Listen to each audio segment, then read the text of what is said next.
ఉంటారు కాబట్టి మా వాడి పెళ్లిలో భోజనాలు అదిరిపోవాలి కాబట్టి మీ క్యాటరింగ్ ఇస్తున్నాం.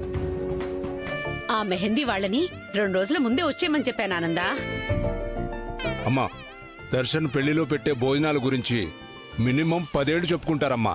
అట్లాంటి వాళ్ళని క్యాటరింగ్ పురమాయించాను. అమ్మా ఏయ్, మెల్లగా వెళ్ళు. రేయ్, జాగ్రత్త. మావయ్య నేను తీసుకొస్తాను కదా. అల్లుడు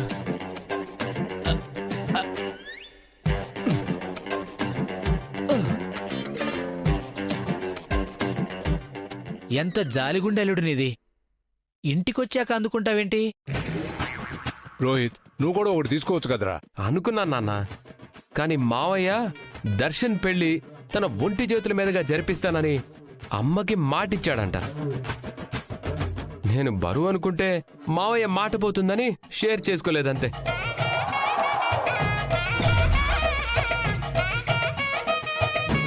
ఇంతకీ ఏంటివి? పెళ్లి బట్టలక్కయ్య, పెళ్లికి అందరూ ఒకటే కాస్ట్యూమ్ వేసుకోవాలని చెప్పావంట కదా, దగ్గరుండి మరీ కుట్టించుకొని తీసుకొచ్చా.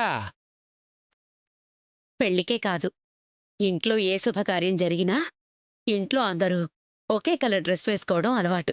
అదే ఎందుకు అని. ఎందుకంటే ఈ కుటుంబం అంతా ఒక్కటే అని అనడానికి ఇదొక పద్ధతి. అంతే కదా పిన్ని? అదిగో అల్లుడు కూడా వచ్చేసాడు.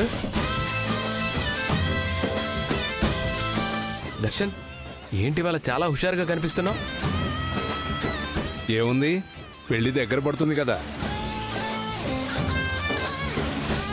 దగ్గర పడుతుందని కాదు, పెళ్లి ఆగిపోతుందని పెద్ద నాన్న. ఇదిగో అల్లుడు, పెళ్లి బట్టలు వచ్చేసాయి, చూస్తావా? ఇప్పుడెందుకులే, తీసుకెళ్లి లోపల పెట్టు. సరే అక్కయ్య. హలో, వంటి